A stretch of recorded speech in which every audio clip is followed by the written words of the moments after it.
salité. Nani Isaac. C'est bon, tu émission à Kalamakasi. Tout le monde a émission à Isaac. Ni n'a pas ça.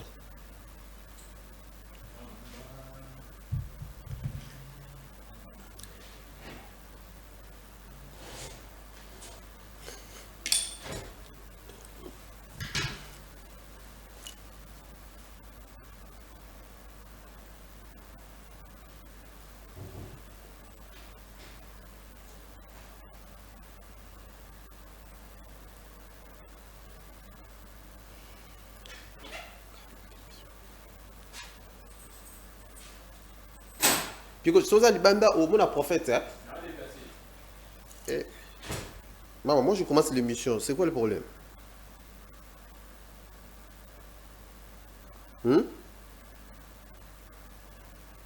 Allô?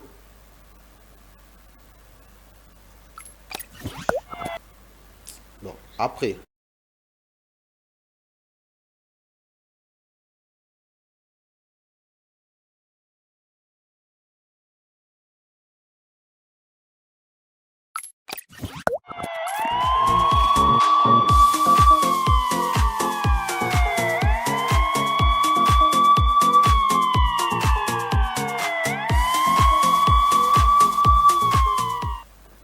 Très bien, batata ba mama mbote banduku banduku ya Goma, banduku ya Bukavu, banduku ya Est Mobimba, banduku ya Kisangani Manyema, banduku wangu jambo yenu tupo pamoja.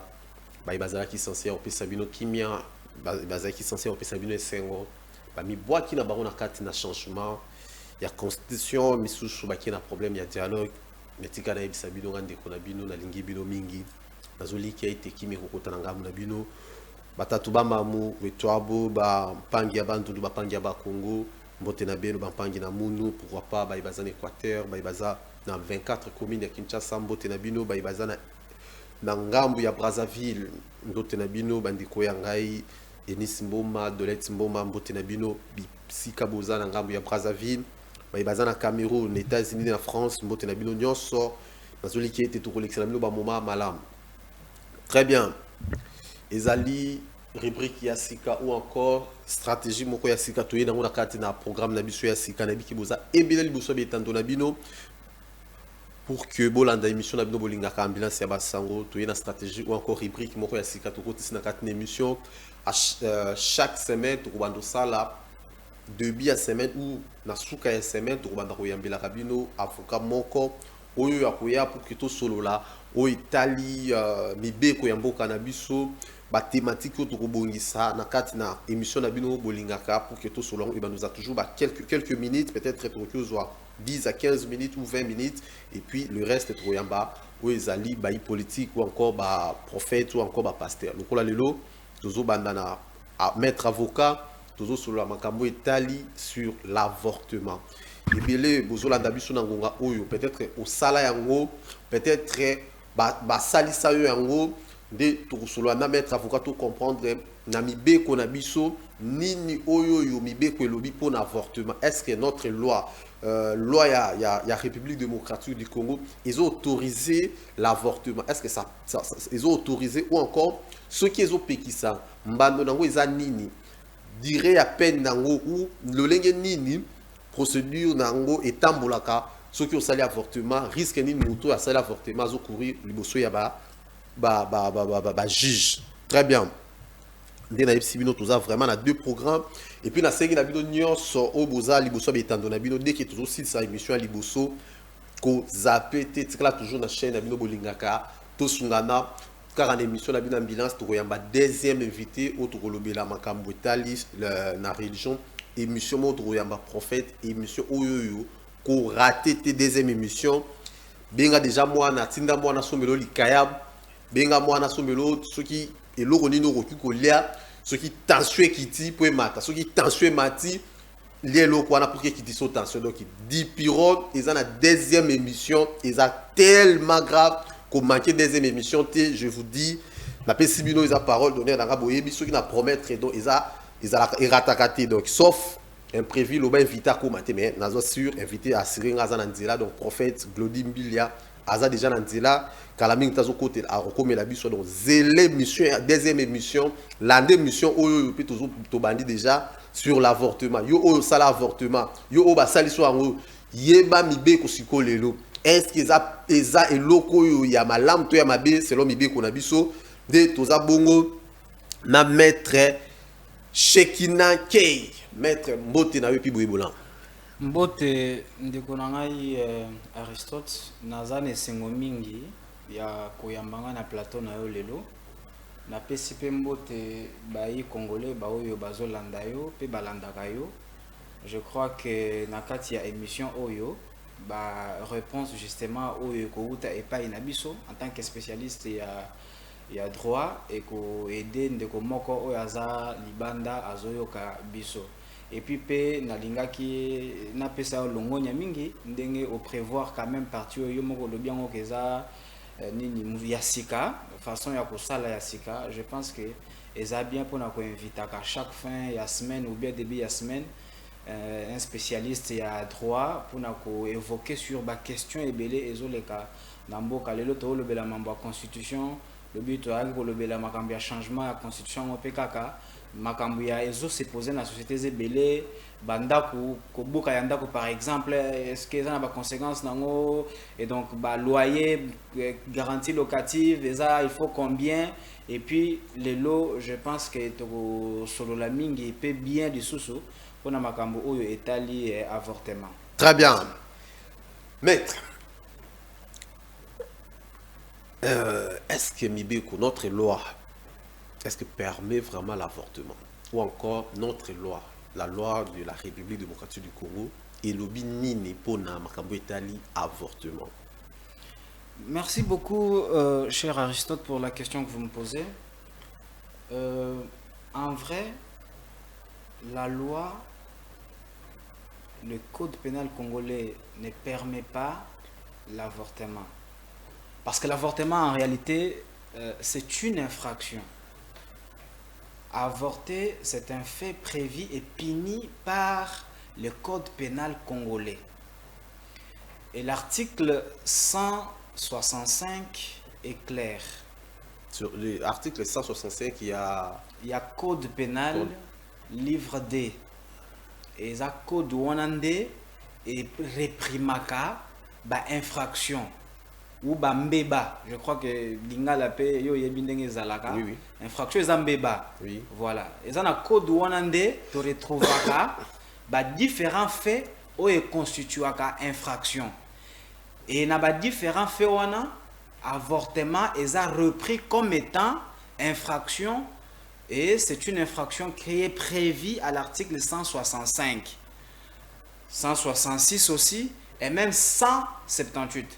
Dans coup na zo texte na tangelo amo pour que tous allez un peu beaucoup plus pédagogique et monsieur ça pédagogie alors je voudrais bien je crois je n'ai pas na bilil na pesa kibino ezana elili moko ezola kisa elembo ya mibeko o ezali babinga oni balance soko ki otela biso matana mopanzi ko sala pe bien en attendant maître azotangaka.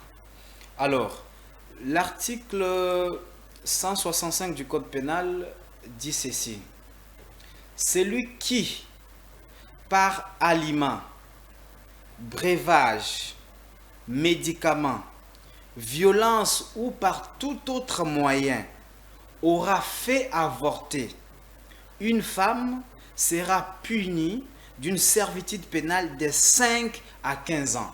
5 à 15 ans. On les a peine. Mais Moutou Oyo, parce que la loi est claire, article 165 et lobby, c'est lui qui par aliment Moutou Oyo a faire avorter de qu'on a moi si en utilisant ba aliment ba biloko toliaka. Oyebi ke pour na ko avorter ba tumususu ba sale la kaka kama elo mo ba chango kana na biloko yo zolia. Moutou wana azocha eloko wana na ba biloko yo zolia et que moi si allié yango exactement. Si la femme arrive à avorter, cet homme-là ou cette personne-là sera sanctionné sur base de l'article 165 du Code pénal. 15 ans, il y a... À partir de 5 à 15 ans. 5 à 15 ans, oui. Voilà, ça c'est la peine qu'il encourt. Il ne suffit pas seulement de le mettre dans l'aliment. Parce que on a donné ici ce qu'on peut utiliser justement. On parle des aliments, on parle de breuvage. Le breuvage, nakati ya masanga, la boisson, soki oche, babilo konakati, quelqu'un arrive à avorter en ce moment-là, tu es puni. Il y a le médicament. Conscient même aux actes conscients ou pas, vous allez toujours puni. Oui, c'est lui qui l'a fait. Donc, admettons, qu'il a reçu babilo beaucoup quoi. S'il vous plaît, maître. Montre-moi à kilo qui ça beaucoup. Peut-être ayeba quitté que yo zanazem yo sombi qui sur na beaucoup au meli et ça lui avortement moutona ko azana risque. Mais exactement, c'est un cas pratique. Mais seulement, il se pose un problème sur l'intention. Ça veut dire que tu as provoqué un avortement sans que tu ne le saches. À ce moment-là, c'est sur base de l'intention. Mais au moins, tu l'as fait. Et le résultat est là. Donc c'est un cas qui est vraiment précis de l'avortement. Tu l'as provoqué, mais d'une façon involontaire.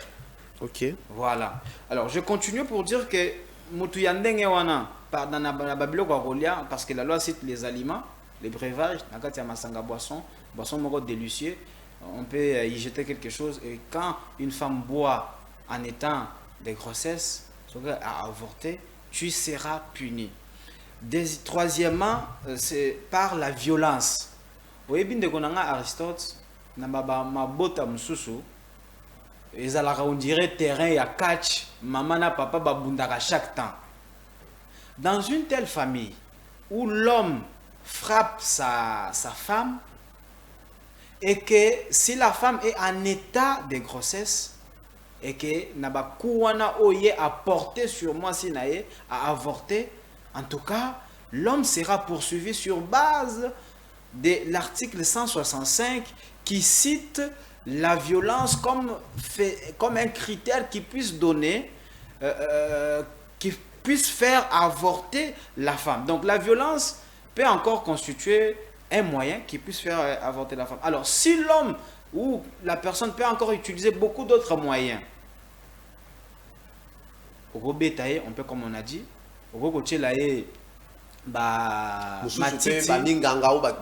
exactement, médicament. Tu avortes, tu es dans l'avortement. Et il encourt des peines. Et d'ailleurs, c'est un cas aggravant des circonstances de peine. Donc, ça, c'est déjà, c'est même un cas. Mais maintenant, la deuxième hypothèse, c'est l'hypothèse d'une femme qui, par elle-même, prend la décision d'aller provoquer l'avortement. Ça, c'est l'article 166 du Code pénal, que je vais d'ailleurs lire. L'article 166 du Code pénal dispose ce qui suit. La femme qui, volontairement, se fera fait avorter sera punie d'une servitude pénale de 5 ans à 10 ans. Moi, je suis Sali. Yemoko, azana zemi, amoni kete, na kobota te, ake, et pas mutu o akoki ko aider pour avorter. Moi, si wana, ba punir selon Code pénal, l'article 166, de 5 ans à 10 ans. 5 ans à 10 ans. Pour une femme, oui. Pour une femme. Oyo Yemoko a décidé au Kende. Pour 5 ans à 10 ans. Mais pour une personne, Oyo a teli Moutubilo Kobabi de 5 à 15 ans. Exactement. Moutou Oyo, Yemoko. Ou bien la femme Yemoko. Moi, c'est pas Roki Kolobake. Nake pas Moutouana à Longola Rabazemi. Maintenant, celui-là qui utilise les breuvages, qui utilise le médicament, qui utilise la violence pour provoquer avortement, la peine elle est de 5 ans à 10 ans. Très bien, maître. Quelque part au lobby sur batala kapé intention ya mutu. Sikoyo moi soyo aye ko senga ba longole zemi. Ou aye ko a provoquer ko longola zemi. Mais l'intention na ye peut-être atali ki azana makokité ya ko bokola zemi to ya ko bokola mwana wana. Bon, merci. Écoute, infraction et ça, infraction. Il n'existe pas de cause pour que ceux qui ont sali parce que tu avais de bonnes intentions et l'ongoli caractère infractionnel. Non, la loi prévoit déjà que ceux qui ont avorté peine na yo eza boye na boye. Très bien. Soko lobi que non, na avorté pour nazaki na makoki te. Oza na kati ya infraction, makoki nde te ekoki olongola fait infractionnel wana. Merci, maître. Toza na repentir actif te. Merci, maître. Maître, toke na lolenge mususu. Lelo, na salle avortement. Mais oyebi que je n'avais pas encore fini. Ok, vas-y. Parce que, en fait, l'infraction, le code pénal, un peu comme je le disais, prévoit l'avortement dans son article, ou bien dans ses articles 165, 166 et 178. Ça, c'est le code pénal qui les prévoit. C'est la loi nationale que nous, en République démocratique du Congo, nous utilisons, ou que les juges utilisent pour réprimer l'infraction de l'avortement. Il y a une exception qui a été faite par les protocoles d'accord que nous avons ratifiés en 2018, ce qu'on appelle les protocoles de Maputo, relatifs aux droits des femmes en Afrique, dans son article 14, qui donne l'exception. Et cette exception voudrait dire que lorsque la femme a conçu sur base de l'agression sexuelle, du viol, de l'inceste, dans ces hypothèses-là, les protocoles Maputo voudraient que les États partis qui ont ratifié son accord tolèrent l'avortement. Il n'y a pas que ces trois cas-là. Les protocoles d'ailleurs ajoutent certaines hypothèses où la grossesse met en danger la vie de la femme. Moi, si, au monde vraiment que non, ceux qui ont avorté, c'est moi qui Koufa. Dans cette hypothèse-là, le protocole prévoit que moi, elle peut avorter. Une autre hypothèse, lorsque par exemple la grossesse met en danger la santé physique, il y a moi aussi. Ça même, l'article 32 du code déontologique de médecins est prévoit. Lorsque le fœtus est bien té, ce sont des mots médicaux. Dans de telles hypothèses, la loi prévoit qu'on peut avorter. Et c'est je veux dire, l'accord, le protocole d'accord de Maputo, dans son article 14, prévoit l'avortement médicalisé dans une structure médicale bien agréée. Et donc, dans des hypothèses comme celle-là, la loi prévoit, ou le protocole prévoit que la femme peut avorter parce que là, on croit que c'est dans une structure médicale bien organisée. En ce moment-là, il y a une question du téléspectateur. Donc, chers téléspectateurs, vous pouvez aussi envoyer vos questions. Hein. Vous pouvez juste nous écrire sur WhatsApp ou appel message normal. Il y a une question du téléspectateur. Attendez, je dis ça. Si un homme, un homme a sali 6 mois si avortement, qui sera vraiment coupable? Qui sera coupable? Ceux qui mobali, moi la mobali, neti boye, ba chéri, ba donc tout ça, ndenge za la kana na Kinshasa, moi ba concubinage, tout ça les makimakangu de tout bengaka. Zemeye, moi mbala sengi moi c'est que no longisa zemi. La justice na za coupable. Bangotu baza coupable. Bangotu baza coupable. Parce que en droit, il faut la dame ou cette fille approuver en gros que mobile de mtatinga qui est. Oui, c'est ce que je dis que na mwasi na mobali bangotu baza coupable. En droit, on a une notion de complicité. Tout appelle la notion il y a co-hérité, ça veut dire que vous êtes tenu co-auteur d'une infraction. C'est la femme qui est enceinte, oui. D'accord? Et l'homme lui dit, on ne peut pas donner naissance moi je connais quelqu'un où il a qu'on permettre à biso au avorter. Vous voyez que en réalité, l'homme qui donne les idées à la femme d'aller avorter. Et moi, je me dis que l'article 21 du Code pénal parle des co-auteurs. Et la cohérité, bien évidemment, c'est l'aide essentielle que la personne vous donne pour que vous puissiez arriver à perpétrer l'acte. Maintenant, admettons qu'il y a Ebisio Longo là. A même mieux pas moutouté, a tali se peut moutouté, mais après ce peut-être un bongo. Voilà. Yo beaucoup moins so qui est comme on a dorté. Mais exactement, c'est la cohérité. Ils sont co-auteurs de l'infraction de l'avortement. Je vous explique. Si l'argent de l'homme n'avait pas été donné, parce que mon lobby est mobile, il y a mis si bon après 6 mois, c'est pas qu'il a avorté. Ceux qui m'ont on est là qui étaient en sommation qui n'a pas avorté. Donc c'est une aide essentielle. Sans cette aide là, moi c'est un qui a avorté. Bon. Donc tu as participé à la commission de l'infraction. Mobile a risqué peine à combien? Mais c'est la même peine. Vous êtes auteur. 5 à 10 ans Oui. ou 5 à 15 ans. Bon, parce que on a dit que c'est lui qui donne, dans le cas de la femme, par exemple, la femme rentre dans l'hypothèse de l'article 166, ça veut dire que et pas Mutopo à faire avorter.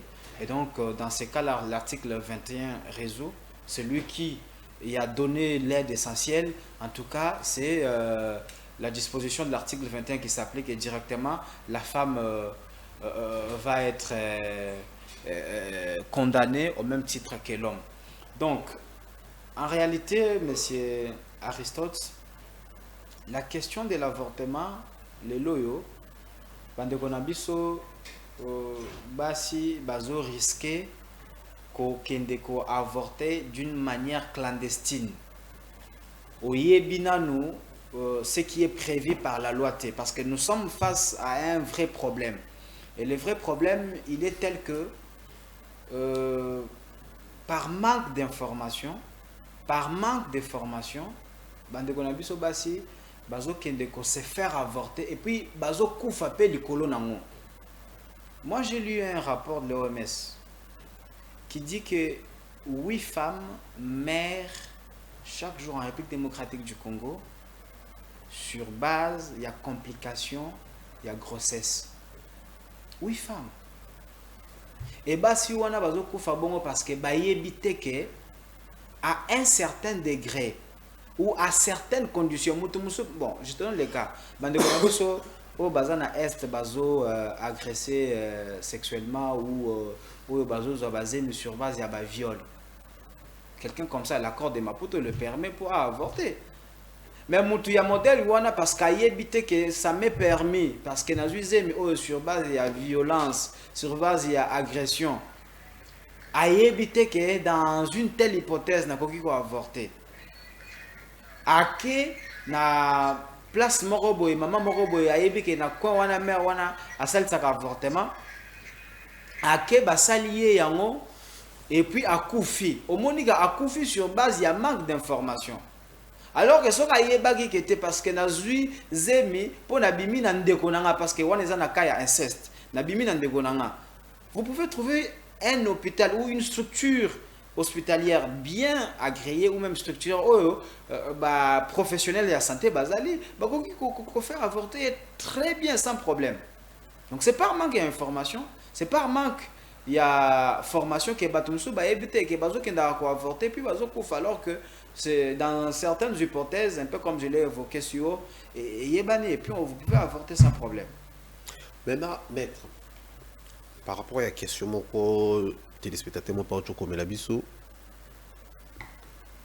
les lots mutu sali sur avortement ou encore yo moko sali avortement peut-être mutu a poussé au sali avortement et arrivé que bozui tenter au fundaï dirait à Tawana et au ça m'a pendant combien ils auront tant nini je ne sais pas ce qui non donc expliquer on dit na terme na bino pour comprendre mais je ne sais pas si vous comprenez à ta moi je comprends déjà question na yo c'est au fait donc votre question c'est que pendant combien de temps il faut pour agir en matière d'avortement.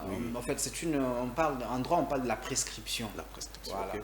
Alors, nous avons Toye kola biso nyonso.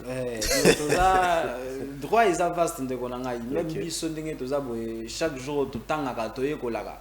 Donc nous restons étudiants à vie. Chaque jour avant qu'il y ait des procès, avant qu'il y ait des audiences, avant qu'il y ait des parquets, natangaka toye kolaka. Vaste droit vraiment ils vaste. Alors la question c'est la prescription. Alors en droit, on a ce qu'on appelle la prescription anale. Ça veut dire que dans une année, ceux qui ont agir pendant année wana, ceux qui ont quitté, qu'on saisir justice ont perdre droit na yo. Parce qu'on a la prescription extinctive et la prescription acquisitive ou acquisitive, je voulais dire.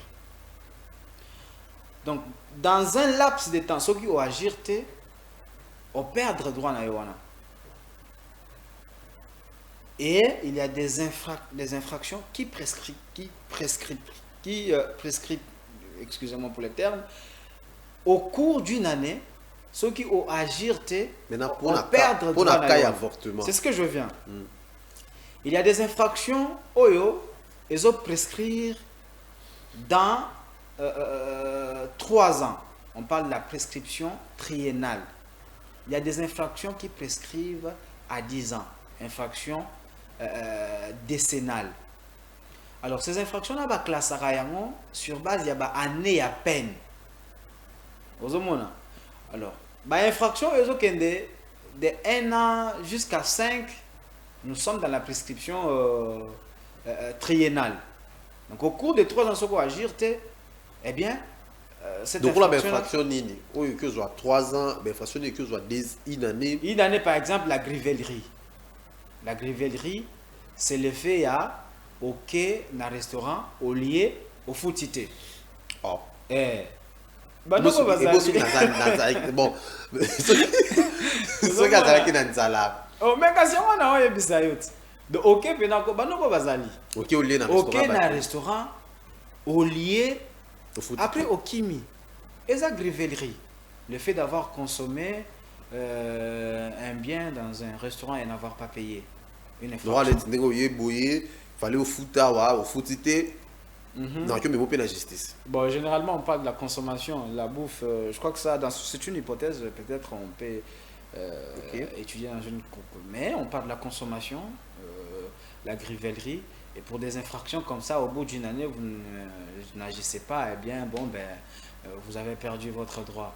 Et les cas de l'avortement, je n'ai pas de précision, mais je crois que pour des peines qui encourent de 5 ans à 15 ans, la prescription elle est décennale. Donc au bout de 10 ans, si vous n'avez pas agi, eh bien vous perdez votre droit d'ester en justice. Je crois que j'ai répondu à votre question en rapport avec la durée pour agir en justice. Maintenant, pour toi qui est la justice, pour comment beaucoup qui commettre en difficulté moto ou bien peut-être dorter oyoyo à sala qui archwan. Est-ce que juste quand on a lobby que non moto à sala singa avortement de bazué. Non, mais il faut reporter plainte. Oui, on porter plainte, mais ce que pour atteindre ba kanga moto ou bien ba punir moto ana et l'eau on dit de prouver. Bon, en fait, en droit, il y a toute une procédure. Parce que les gens qui disent ça, ils ont pas la mouki, ils ont aussi le peu macambo, ils ont tingazem, ils ont tingazem. Mais quand c'est qu'au fond des biens, mais qu'au soit gain de cause na qu'au fond na yo wana pe, c'est une autre chose. Ozomona, les longa na koki ko attraire yo en justice. Mais na yebi ke makambo yo na attraire yo na justice on les a na ngo ya ngote. Mais qu'au démontrant devant le tribunal qu'ils ont fondé, ça c'est une chose et une autre chose encore tant que nous sommes devant le palais de justice. Alors la question, c'est que mutu oyo yo ozo funda parce que abimi si yoze ou alongolo si yozemi. C'est ça la question, non? Alors, une telle personne, il faut justement partir de la plainte. Moutou aza victime nango. Ake afundi. Et puis, bako invité, bako yokaye, bako présenter pe ba moyen de défense naye, bako zala pe na ba avocat, bako landaye, et puis bon, ils vont justement justifier est-ce que c'est vrai ou ce n'est pas vrai. Et ce qui est ça, il y a une action qu'on appelle action téméraire et vexatoire. Moutou yo fundi, et qu'en réalité, eza yete, akoki ko contre-attaquer en justice. Et akoki ko funda yo parce que accusé sur base d'une action téméraire et vexatoire. Ah bon? Oui. Nga na fundi yo, alors que eza nazoko c'est là au makam. Mais j'étais amené en justice. Au dépensé mbongo, oyo kwa ko sale lango bilo msusu futi ba avocat. Alors que c'est une action qui est fondée sur un caractère téméraire et vexatoire. Tu m'as vexé en venant avec moi en justice. En ce moment-là, une contre-attaque, ce qu'on appelle demande conventionnelle, le qui vous la formuler en cours d'instance et au fond d'un peu les choses parce que est devant eux sans preuve, sans quoi que ce soit, na fond alors que tu n'y es pour rien. Très bien. Question à Souka ou bien avant Souka. Maître, moi, garçon de Tobeti m'a sauvé à Kimakangu. Na Kimakangu, balongo lisizemo. Est-ce que bakomi mobile a obligé ya kobala la fille? Non, mais le mariage le mariage c'est ou encore moi ça peut imposer mobile qui donne dengue na longo le zemi, il faut ka kobala nga. La loi ne prévoit pas cette hypothèse là. Je n'ai pas vu dans le code pénal tout comme dans le code de la famille parce que le mariage c'est le code de la famille. Si vous lisez les articles 330 et suivants du code de la famille, c'est là qu'est instaurée l'institution mariage. Et jamais, en aucun cas, au koki ko imposer mutuke comme yo au longo lisisinga zemi, c'est qu'il faut balangai. Non, le mariage est un contrat. Et les conditions ou bien la loi qui prévoit le contrat a déjà des conditions nango. Il faut consentement ezala pour que le contrat wana ezala valable. Et dans cette hypothèse-là, forcer ça n'existait pas. Le mariage, il faut au consentir. On vient dans le mariage avec le consentement. Ça veut dire que moi, si je suis sangani, yo kanike tozo balana bake devant officier de l'état civil, sali mukanda, il y a acte de mariage et pesameli bango sans contrainte, sans quoi que ce soit, et votre mariage est légal. Très bien. Maître. Excusez, nazui tuna moko ya téléspectateur moko azana niveau ya ngaba. Yi pona ya lubi. Attends, je lis ça s'il vous plaît. Est-ce que moi sina mobile ndé ba kokanga? Na hypothèse nini? Ya ko soki moi mobile ndinga longolisi moi sizemi. Ouais, je crois que na répondre dans le temps sous ndeko aye kokuta episode dato bandi émission. Question wana na répondre ki yango déjà. Donc bon bali baza ba kanga. En fait, je suis dans infraction oyo pour commettre avec complicité ou soit de boza ba co-auteur.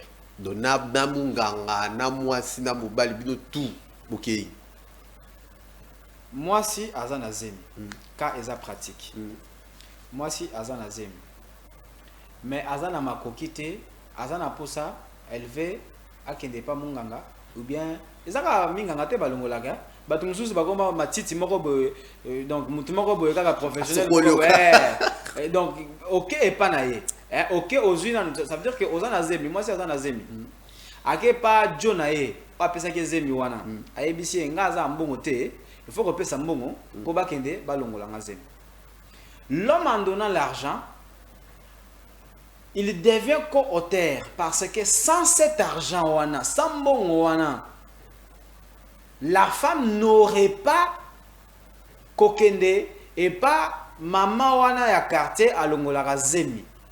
Donc c'est une aide essentielle sans laquelle la femme ne serait pas partie et pas munganga wana tout comme et pas maman wana pour ba kende kolongola zemi.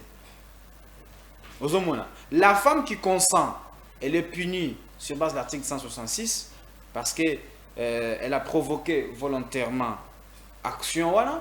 Et l'homme qui donne l'argent est puni parce que sans son aide, en tout cas, Zemwana et Kaki Kolongate. Très bien. Merci Bingi. Oh là là là là. Bon. Prophète Sorchoko Melabiso malgré un retard, mais on va faire un effort et rejoindre pour quelques minutes. Maître, encore une fois, merci de notre invitation. Nabiso Bandeko, Boyoki Maître Nenga Lobby. Donc en bref, Banga prison, Banga Makala, qu'on s'est avorté, qu'on dit maté, mambo avortement. Donc ce qui moi ça juise, il faut ça nini. Abota. Abota. Donc, on lukate, on tiese, mais après, on a ce qui va kangio, on y a 5 ans à 15 ans de prison. Dans l'âge, on a 15 ans à Makala, aïe. Donc, des fois, après, le roi Nanga. Donc, il vous a vraiment essayé. Encore une fois, on appelle ici merci ou encore Mbotena, Nana Mujinga, Keren Mujinga, la queen, Bambotena yo, Keren Mujinga, la pêche Mbote. Maître, merci d'avoir accepté notre invitation. Votre dernier mot? Oui, mon dernier mot, je voudrais me résumer. Okay. D'accord. Résumé nanga est simple. Tobandi koloba ete Mobeko code pénal ou babengi code pénal dans ses articles 165, 166 et 178 et péquissi avortement. Ça, c'est le code pénal congolais. Ça, c'est le principe. Mais maintenant, les protocoles de Maputo qu'on a ratifiés, les protocoles de Maputo qu'on a ratifiés en 2018, dans son article 14, prévoient des hypothèses dans lesquelles une femme qui est enceinte peut avorter. Mais cet avortement-là, on l'appelle un avortement médicalisé. Et les hypothèses sont claires. La première hypothèse, c'est lorsque une grossesse résulte d'une agression sexuelle. La deuxième hypothèse, c'est le cas de viol. La troisième hypothèse, c'est le cas de l'inceste. Et les autres hypothèses, bien évidemment, c'est lorsque la grossesse met en danger la vie d'une femme qui a la grossesse, bien évidemment, ou met en danger la santé de la femme, ou encore le fœtus qui n'est pas bien positionné dans l'Iboumouya Mama. Dans ces hypothèses-là, le protocole de Maputo qu'on a ratifié permet à ce que la femme puisse avorter. Et donc, c'est par manque d'information ou par manque de formation que parfois, dans différentes communes, parce que merci, maître. Je rappelle ce maître Shekina Kei, donc il y a maître na Baro ya Kinshasa Matiti, donc il y a qui invité na biso sur l'Italie sur l'avortement. Donc il y a ici nos ali le lengi asika to bando sala chaque semaine na début ou na suka semaine to bando yamba avocat pour expliquer biso aux ali ba réalité mo belé ou et c'est pas ça. Encore une fois, merci à tata ba maman. Donc comme je vous avais promis toujours à l'ana prophète, dès que toujours c'est ça toujours il y a déjà prophète parce que côté la biso malgré un retard, on va faire un effort et on joie pour que tout cela n'aille encore une fois bouti kala malam na banda kuna bino. Donc il faut changer chaîne toujours zonga les choses pour tout la prophète. Merci. Ingénieur Pams, juste moi vidéo moi parmi ma vidéo na pisa kibino pour écouter sa maître écoute sa prophète na raté plateau. Merci. Na libéré mbongo na kacha libumu ya mbisi. Au nom puissant de Jésus-Christ de Nazareth. Zatunda zatunda bahanda bahanda. Zatunda zatunda bahanda bahanda. Na kombo na Yesu Christ de Nazareth. Ba cameraman il faut bozwa bien, l'accent maboko na yo. Bon contrôler maboko na ye. Zwa mbeli. Benda caméra na kacha sani mbongo ezate. Simba mbisa liboso pasole na libumu tina mutu. Balusa ye, pasola ye. Bobenda caméra. Nasina libéré déjà mbongo na kati. Yo pasola. Pasola ye mbongo ezobima na kati.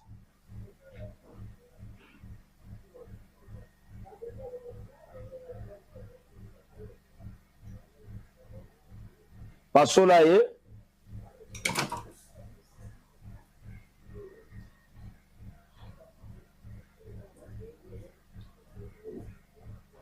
Malembe loboko ouais, malembe. Sala malembe. Sala malembe. Ozoka. Bato bazwa image.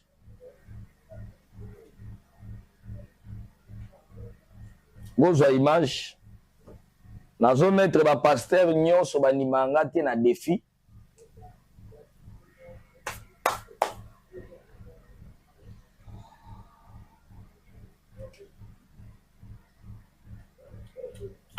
Oh là là. mbongo yango wana ebimi na kati ya mbisi fungola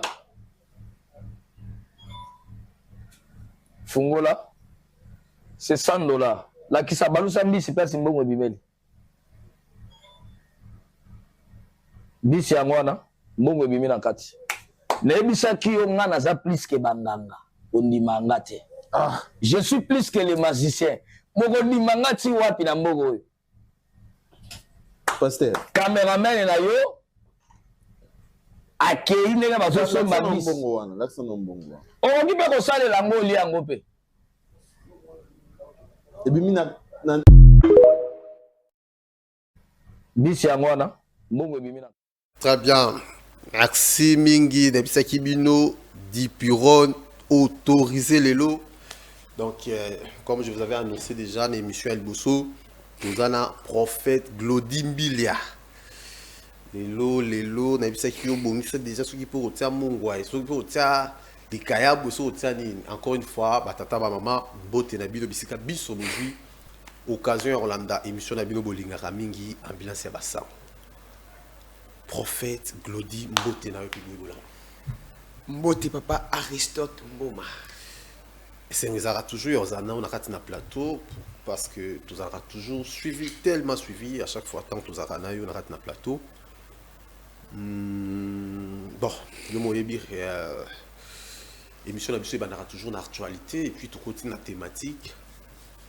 Actualité les lois plus dominé na réalité en déconabino. Bon, on a combien de mois passé, on a évité ceux qui tous ont obligé à bengue prophète, ceux qui ont bengue apôtre, parce qu'on a baraté na bengue prophète, na bengue apôtre. Bon, messieurs, Moïse Kasso. Tout toujours kabakanga qui est, tout toujours monawa, ba image que tout notre ingénieur Pam sa autre sur Rabiso nango. Uzomona admisimbis na muno nini mbongo $100 na kati ya muno kambisi, na kati ya njoto ambisi. Okomona ye na ba pratique ba boaki les poudres kwei okomona donc moi ba biloko ebela zo balusa na bisa ki na émission la fois passée qui a balusi mutu ntaba dilo omona image wana na promettre yo omona image penza na TV wa ba TV za radio te donc lelo omona penza image ndenga zo bimisa mutu azo bongolesa mutu ntaba okomona image azo boaki la mutu abina zo peliso moto mutapeli pe moto donc prophète Glody ezani. Bon, et là, on a vu que tous a déjà presque un temps de la fin. Tous a presque. Non, tous a déjà un temps de la fin. Ce qui était écrit dans la Bible, ce sont des choses où ils ont salama déjà. Ils ont makambo, toute la réalité où ils ont déjà. Ils ont salama. C'est que moi, je peux dire, il n'y a rien, il y a aux allés étonner, dans makambo, il y a sala, les frères, ils ont sala. Parce que ils ont tellement passé. Donc c'est tout bien frère. Oui, parce que on ne connaît pas son père, on ne connaît pas Bisika Outi, Bisika Bimeli, Papa Nayazanani, Origine Naye, Soux Naye. On ne peut jamais appeler quelqu'un maître sans pourtant connaître son soux. En réalité, Neko Azobetsa Bana Nzambe Bele Mabaku.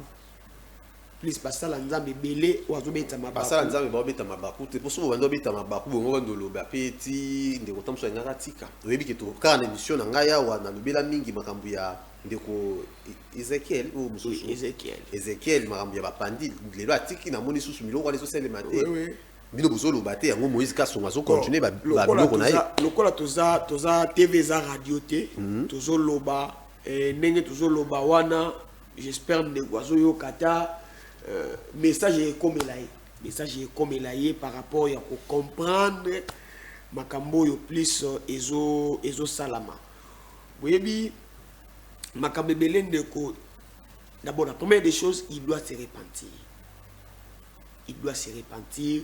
par rapport à makambo belé nalandi un garçon un frère oyo à sala mingi as influenceur na TikTok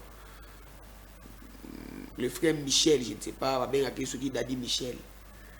Babiloko Toyoki, Babiloko Oyo et Salama, témoignage par rapport à Makambo de Kwazo Sala, exactement ma bouteille. Et moi aussi j'avais reçu une sœur à Outaripe, côté Naïwana, ce qui est la kaki, ce qui est $500 à Kosa Koufa, et après la sœur, oui. Et la sœur. Donc, c'est sert à Kosa Koufa. C'est à Koufa, Bongo, et la sœur. Bah, au Canada, qui 500, après c'est Donc, mais Kaliwa. Vous comprenez que tout ça, attend de la fin. Oh, ma beza tellement mingi.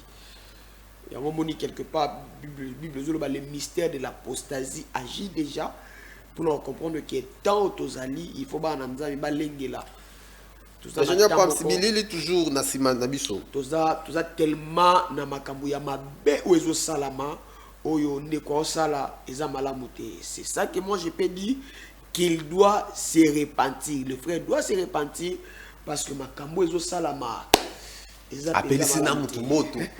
Ce sont des blagues, ce sont des ventiles. Tout ça, ils ont des blagues. Moi j'avais dit. Les biloko nga la mona ngo pa master nga mo aza musulman nda ndo pelisa batu moto parce que lelo penza prophète ko mo pelisa su batu moto. Papa o eza mankiona.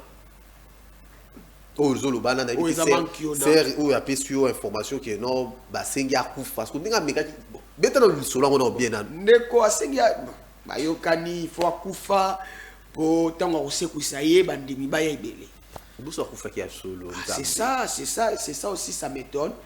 C'est ça aussi sa méthode. Ah, tabongani taba. On comprendre que tout ça ce sont des blagues. Ezama seki.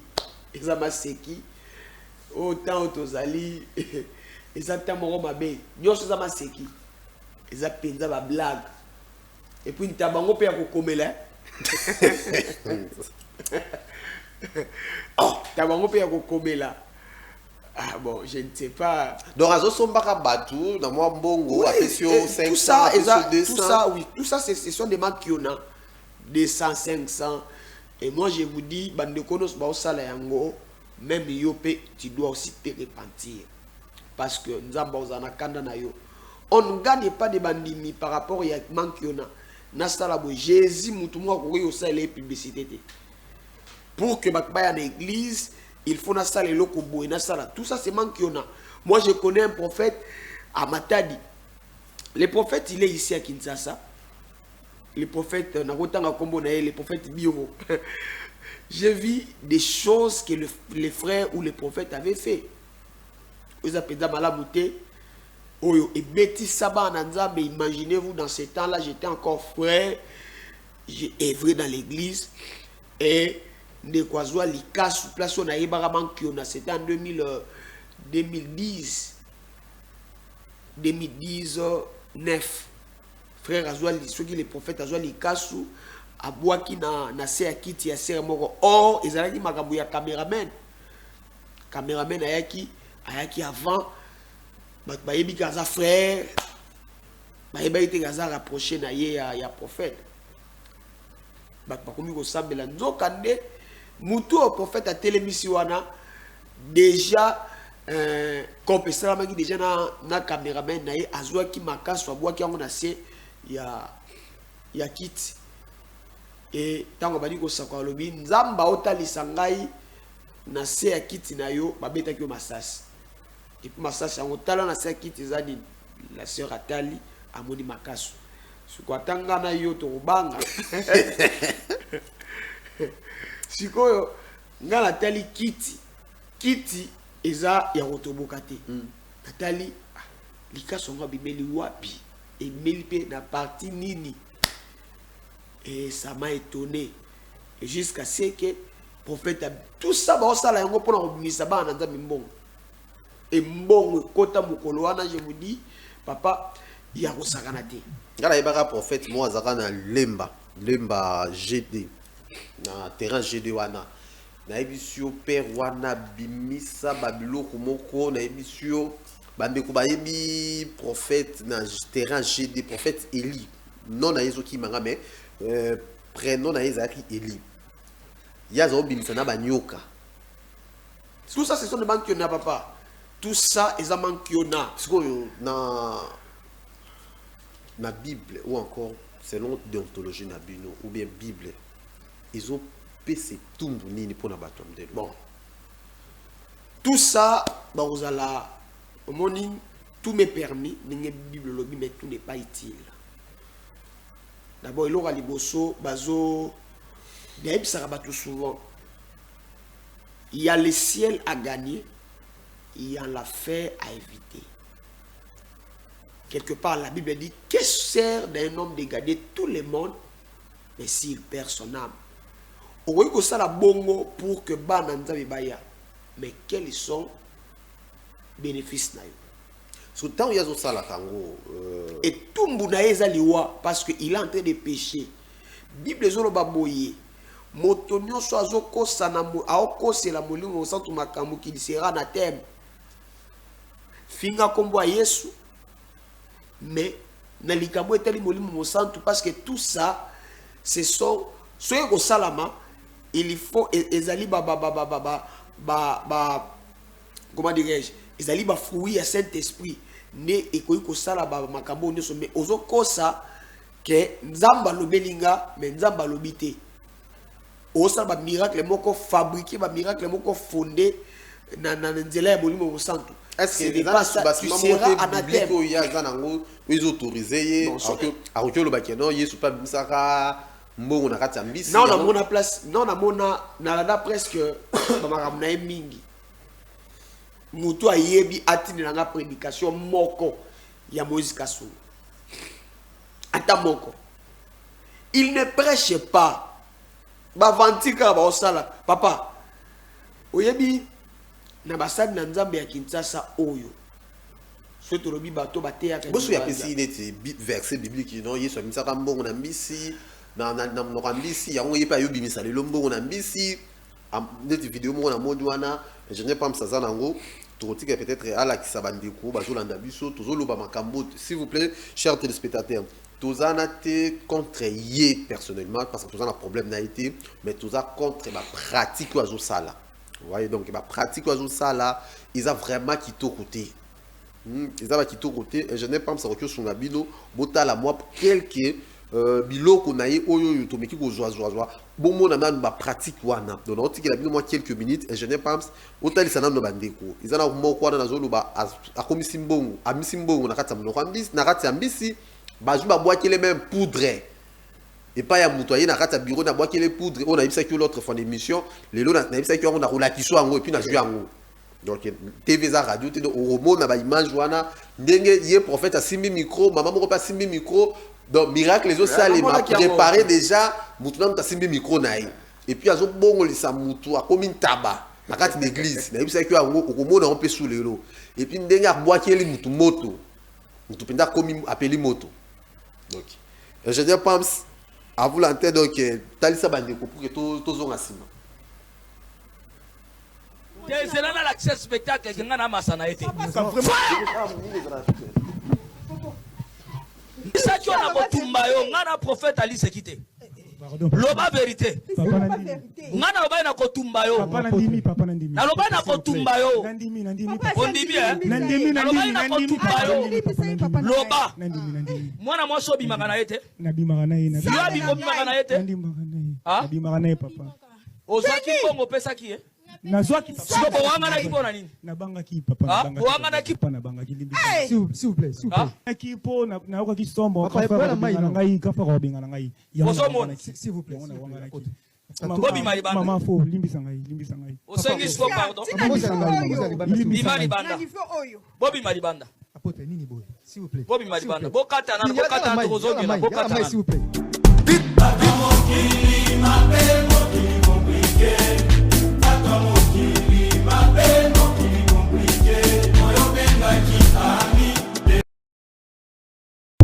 Oya na bureau na nga musala nzambe letinga yoko koya na bureau na nga pona ko intimider nga na s'agresser soit des prophètes na bino bana ye yo ya na bureau moni kanga nengo yebise moi sina na kinga na ngina bombe yo ebi musala na ayebisa inga ozasoki moi maître spirituel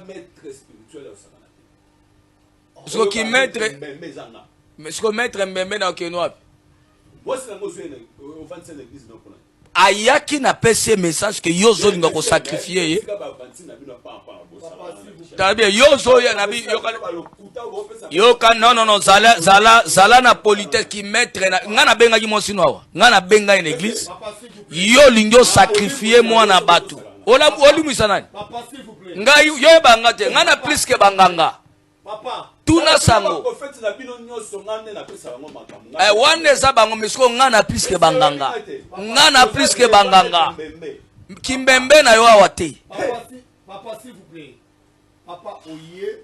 Nabi awa ozane loko ko salate ki mettre na yo wana ki mettre no awa ki mettre na papa mama papa batu papa mama papa batu banangai tama papa batu ne bakufi pardon papa mami papa. Comment pouvons-nous faire pour fermer toutes ces boutiques que vous appelez église qui est en... Est-ce que l'église vous a mon caméraman est-ce que vous avez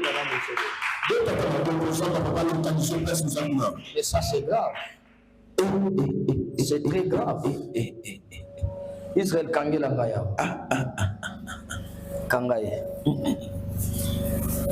Vraiment c'est terrible. Benda singa. Benda non. Benda azala attaché. Ok.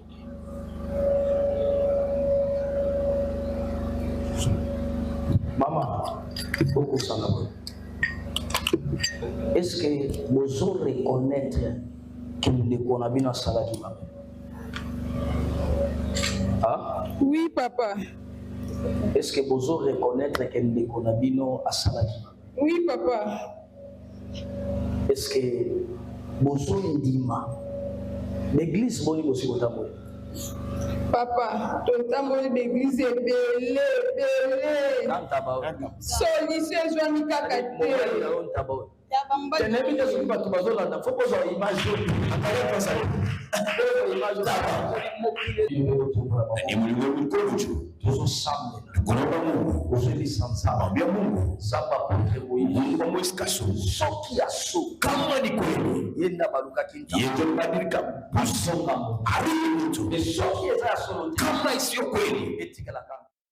Très bien. Prophète. Toujours mon base. Donc, n'habitez ce qui. Apparemment, le prophète, comment les Kassai, ça est né, soumis dans ça, la pièce, c'est théâtre. Vraiment, ceux qui n'ont pas que. Ma comédien, les bosso, to commis, l'actualité, ming, ils ont un prophète. Ils ont plus ma prophète. Ils ont Moïse Kassongo, ils ont un déroché. Aujourd'hui, dans le ministère prophétique. Pour voir ça, ils ont un ministère prophétique. Est-ce que Moïse Kassongo a un ministère prophétique? Bon, je ne pense pas. Parce qu'il m'a bien apôtre. Je ne pense pas. Ah, bon. Ngata, on a un prophète. Sur le leur monde bien apôtre. Il a commis apôtre. Est-ce que tu as un moment où Moïse Kassongo Azap n'a appel ou un appel apôtre? Bon. Azalaka n'a appel. Parce que dans chaque fois, je n'ai pas. Dans la thermomètre été, il y a jugé. Mais il y a un bibisi qui a Bible lobby, Mukolomoro to loba qui tout ça là que t'avons prophétisé na kombo na yo. To te qui na kombo na yo, mais kola oyi bisa bango na yeba ki biloté. Na tikala ko yeba biloté. C'est-à-dire les andenzambe ou azana capacité à juger nyos. Moi c'est que moi je vais dire à mon frère qu'il doit se repentir parce que Azaye moko karaté, hein? Azaye moko té. Arobe anga fils parce que l'orgueil. Okoyi ko lekanga na mbongo, okoyi ko lekanga na nyonso mais moi je vous dis bambara ba 10 000, ba 100 000 bon, papa wana eza yé. Eza yé nzambe mo ayibi lolenge ni pe opesa biso. Mais wana eza yé. Mais bah prophète beaucoup de pinta bato ba théâtre ma casse quand même ça c'est né sobe na image yango kala na la image yango siko na ntaba oyo autu ko biko komisa mutu ntaba so tali ntabana eza na sini mo eza na Na yebisa que ntabana non eloango. Pe na pesio image yango. eza na sini mo eza na ntabana PM o comprendre que ntabana eza azana kolo nango. Très bien, prophète Kasongo, soki ukolanda biso, soki nzamba ya lola kosala ngolu, luko bongola, ubongwama. Donc bongola mutema na yo ekozala sengo mingi. Ozana eloko moko to ko gagner na babiloko ozo salon. C'est vrai yo zomona mbongo, ozomona succès, mais yeba esika nini âme no lobi kozala. C'est très important. On peut tout peut-être penser peut-être aux joignons sur cause à na mokili lelo, mais ceux qui âme na yo bungisi yango, ils ont maman na perte tout ça la vie. Ils ont maman na perte parce que ceux qui biso tout tous dans le monde de TV des fois ceux qui yambi peut-être ba maître spirituel to yambakawa, ils en a besoin interpeller biso ke boko bungisa âme non ke babo e bongo yo oyoyo ozo tanga Bible pour cause se permettre pour ça la biloko. Encore une fois na sengiu zongana musima prophète salela nzambe na bosolo ba miracle salemaka ya solo nzamba za toujours nzambo asalela ili ya Bible nzamba asalela Moïse nzamba zaka nzambe wana donc soko luki na bozindo omona tika ko lukaka ba pratique zo sala wana donc kozala pasteur ezate ubanda kubimisa ka bambongo ndozo bimisa wana ozo sala babilo mo ikomi soni to na ngana omona ngosoni na nkele donc tout nyonso ozo comprendre que non o ikomi théâtre. Très bien, prophète. On a des acquis d'actualité. Mais oui, qui va qui Très bien, prophète. Toujours solo là sur Trinité. Et bien, la Trinité, et c'est la canine. Merci beaucoup. Ce qui n'a koloba yango mokie si la Trinité eza tellement important oyo ba na nzambe to ko comprendre. Bon, Trinité d'abord ezali doctrine moko chrétien selon laquelle Dieu nzambe azana trois personnes na trois personnes kati na ye oyo azo distinguer, c'est-à-dire kati ya nzambe ana trois personnages o azana yango. Nous avons le Père, le Créateur, le Fils Jésus, Dieu, a incarné Katinaye, et troisièmement, nous avons le Saint-Esprit, l'Esprit de Dieu qui agit dans le monde, pe nakati ya ba chrétien ou nakati ya ba croyant, ce que moi je peux dire, Katinaye moko tata azo azana trois choses ou trois personnes katinaye. Nous avons le Dieu le Père, nous avons le Dieu le Fils et nous avons le Dieu le Saint-Esprit. C'est ça qu'on appelle la Trinité. C'est les trois personnes en Dieu. Trois personnes en Dieu. Ma rôle il y a moko na moko izani. OK, je vais te le plutôt expliquer parce que na kati ya Trinité rôle d'abord na sepel makasi na kati ya pour na thème oyo celui que le but expliquer rôle ya Trinité azana na ba rôle tellement ébélé auto to koloba.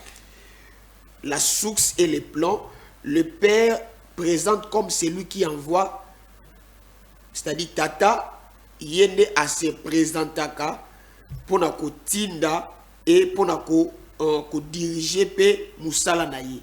C'est le Père qui dirige et c'est le Père qui envoie tata de mutoatinda ka yango moni dans Jean chapitre 3 le verset 16, Bible le dit, car Dieu a tant aimé le monde qu'il a envoyé son fils unique. C'était le Père qui a envoyé son fils. Tata ne atindaki mwana. Yango ezali rôle ya liboso ya tata. Et rôle ya mibale ya mwana, c'est d'abord la première des choses, c'est d'obéir la mission de son père. C'est d'obéir la mission de son père. Yango zomona Christ tango yaki na mabele oyo, il a obéi la mission au tata pesaki. Vous comprenez? Mission au nzamba pesaki ye yango a tosaki. yango na sia mabele tango Christ asali nyonso yo parce que la première des choses tango nzamba atindi batalisi image nyonso makambo e kosalama et na lolenge ya bomoto ayebisaki tata longola coupe o liboso na ngai longola passion liboso na ngai mais tango akokisi à chaque fois Jésus abandai ko yebisa ba disciple na osala œuvre na ngate mais na osala œuvre ya tato ya muto atindi ngai et rôle ya misatu il y a le Saint-Esprit. Le Saint-Esprit, la première des choses, appelle ça biso espoir, appelle ça biso makasi et likia lisusu tobika. C'est-à-dire même Christ akokai ko sala, akokai ko tika ba disciple bongote et singela ki baza na molimo santo. Yango mona yebisi ba disciple na ko tika bino ba orphelin mais na ko tinda molimo mo santo. C'est-à-dire le Saint-Esprit azalaki na capacité à kopesa moko na moko makasi eliki lisusu po babika lisusu. Yango moni ba disciple belé Christ azalaki na été mais en réalité c'était le Saint-Esprit abandai ko agir kata bango. Pierre abikisi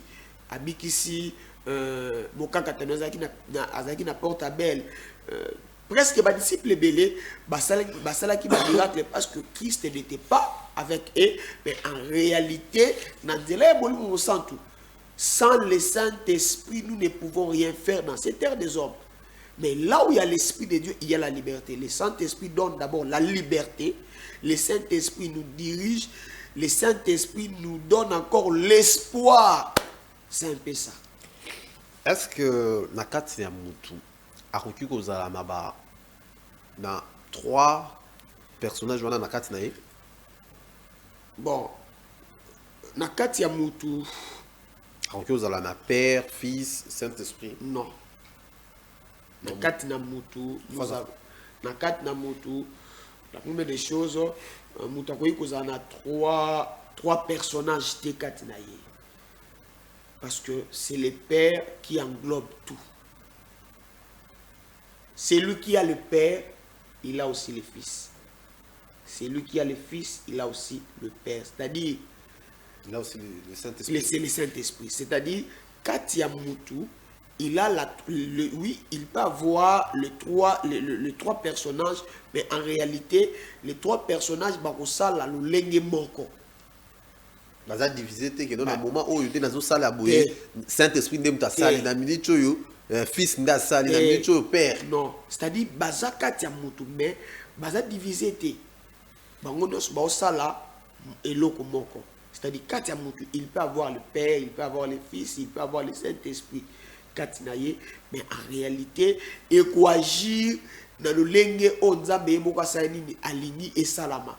Et lui kolobate que nengo tu koloba bangono so na batan o osana temps o osana temps o osana temps non. À quoi agir dans même temps, c'est que je peux un peu dire. Comment on peut activer ça? Bon, Bible Zolo Baboye, dans Apocalypse chapitre 3, le verset 20. Voici, je me tiens à la porte et je frappe. Si quelqu'un attend ma voix, ouvre la porte, j'entrerai chez lui, je souperai avec lui et lui avec moi. C'est-à-dire, la première des choses pour activer tout ça, tu dois d'abord accepter Christ Seigneur et Sauveur. Pendant que tu as accepté Christ Seigneur et Sauveur, c'est alors que toutes tes choses et la katinayo. Mais si tu n'as pas activé cela, parce que pour activer un mot, tu dois accepter Jésus katinabomoinayo. La Bible dit, il a été venu chez les siens ne l'ont point réussi, mais à tous ceux qui croient en son nom, il leur a donné le pouvoir de devenir enfants de Dieu. C'est-à-dire pour arriver, pour comme enfant, tu dois croire, il faut qu'on dit maïe, qu'on dit maba œuvre ya Christ katinayo ne okoma moi nanzambe. Moi je dis souvent, même Jésus n'était pas venu pour nous. Mais Jésus était venu chez les siens. Mais les siens ne l'ont point réussi. Mais à tous ceux qui croient en son nom, il leur a donné le pouvoir de devenir enfants de Dieu. Tous ngoluana, yako ba nanzambe na lenge to sani ni to nimaye. ondima ye wana eza kaka ya maloba ou bien eza na fo ba bilembo nango fo etalisama kino ondimi Yesu. Lelo babenga biso ba chrétien. Chrétien ngelo ba comme Christ. Moïse ka son to amibenga chrétien. To e plusieurs baroya na kombo nzambe. Mais nzambe aoyi ba bangote. C'est-à-dire Bible sur que vous les connaîtrez par leurs fruits. Même nous aussi bano yoto biso ba onanu to gumba meli balte parce que gumba pela to gumba mela bal pété to zape na ba fruit ba boye ba biso pe na ba fruit na biso. Est-ce que pour toi as eu baptême tant que même un chrétien? Tu lo ba déjà wa muto as eu baptême té bon aza chrétien aza nanu chrétienté. Donc pour nous chrétien, pour nous comme chrétien tu dois être baptisé. Or le baptême c'est aussi l'alliance. Ah bon? Le baptême, c'est l'alliance. Tu ne peux jamais, comme un chrétien, sans pourtant que ça l'alliance. Léon nalati ano, nazaka célibataire.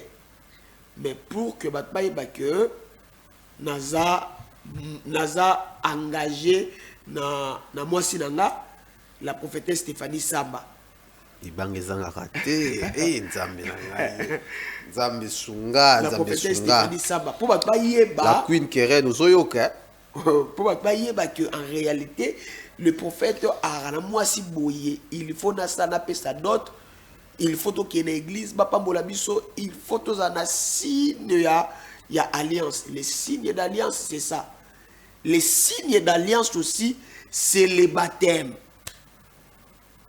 Les baptêmes Koufana Jésus. Même lui-même, notre maître, il a été baptisé. Maintenant, Mouto a koufi sans qu'on les cana baptême. A occupé qu'on espérer dans l'eau là. Mouto a koufi sans baptême. Sans qu'on les cana baptême. Sans qu'on les cana baptême. Bon. Au moni et l'eau mon autuko ça verset mon sikoya Apocalypse chapitre 3 le verset 20. Je me tiens à la porte et je frappe. Nani oyo ayoka mungu wa nzambe te. Bible zolo batango soka mungu wa nzambe na dix c'est pas votre cœur. Tu comprendre mutoyo azuita même bateau kutu papa même bateau bazana hôpital. Moi je connais nakenda kopesa mutu baptême. Nakenda kopesa mutu baptême na hôpital. Mutoyo to monique a okufa yemoko pe. Je vous dis, non, par rapport que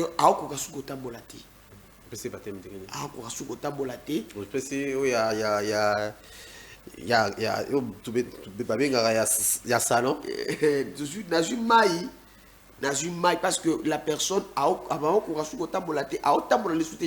peux dire c'est impossible que soit est-ce que vous croyez aussi à ça? Baptême, il y a salon. Bon, baptême, il y a salon et pesamaka uniquement na bato ba maladie. Bon, ngambo bandeko kuno basala ka. Bon, ngambo bandeko basala ngo na kolo ba c'est une aberration. Ah bon? Oui, je vous dis, c'est une aberration. Ils ont ba cas par cas. Bon, muto otambola ti. Muto yo azatana na tengo ya otambola ti. Est-ce que Bible oui, lui-même Christ en réalité. Est-ce que ça a filmé on a été tout à l'heure? Papa on a filmé mais en réalité toute parole, toute écriture est inspirée par Dieu. Makambo to tangaka eza la réalité et salama, to salama. Donc il y a ba salon wana ba joie. Ba salon wana ba boakeli mutu mai ba pesa ba baptême wana uniquement na otukoloba awa na bato bazana malade bato ba otambola lisute et puis na bato plus bazape ba le plus âgé ba koko amoni ta wana okinde okitana mai ezate il faut pesa ba baptême wana il faut avoir baptême wana. OK. C'est un peu ça. Très bien, dans la question moi à téléspectateurs, quels sont les bienfaits de la Trinité?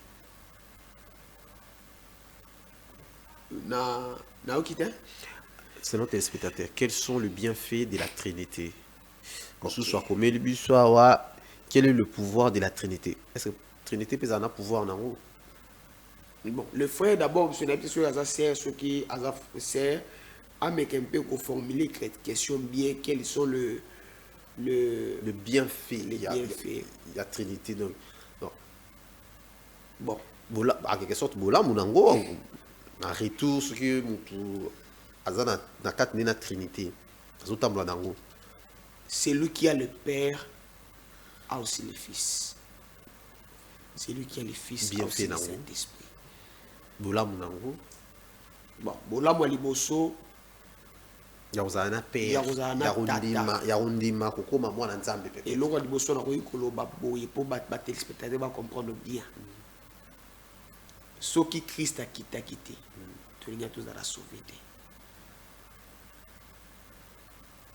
Et la deuxième des choses, ce qui nous a quitté, qui le la tata, tout le monde a sauvé. Mais il a envoyé son Fils afin que quiconque croit en lui ne périsse point, mais qu'il ait la vie éternelle. D'abord, la première des choses, le Père a envoyé son Fils pour la vie éternelle. On a placé des chemins la vie et la mort. Na pona ebisi bino pona nzela ya bomoy pour boki na enfer. Bien fait liboso ezali vie éternelle. Vie éternelle, nous ezali bénédiction sur la terre, la bénédiction en abondante. C'est-à-dire Mouto nyonso kati na ye, il a le Père, il a aussi le Fils, il a aussi le Saint-Esprit. Azan a avantage tellement ébélé. Quiconque croit en lui ne périsse point, mais qu'il ait la vie éternelle. Mouto a kondi maye kaka okufate, mais a ozala na bombo ya seko. Téléspectateur moi comme libiso Jean Alobaka yo ngana sala yo akoya ko baptiser bino na moto ya. Je ne comprends pas vraiment la question. Dans mon centre, mais il y a une question aussi à téléspectateurs moko de kosunga biso na question na yo oyo pour que tu comprennes en yo okoya ce qui peut baptiser. Je n'ai pas compris, mais il y a une question aussi. Bon, tout tomboussi batwa, bambé baptême. Je n'ai pas ça. 30 secondes c'est s'il vous plaît, je n'ai pas ça. Par rapport à baptême, ils ont pas baptême sous batwa qui n'ont baptisé dans la piscine. OK. Comment combien de soirs on va baptême à piscine? Oui bien repéré. Est-ce qu'on a déjà permis? Ce n'est pas permis. Or pour nous baptiser Moutou, donc tu koloba awa tout à l'heure. Bateau c'est n'est pas un baptême parce que qu'on soit baptême, il faut qu'on soit baptême na mai oezo tchola. Parce que baptême na mai oezo tchola.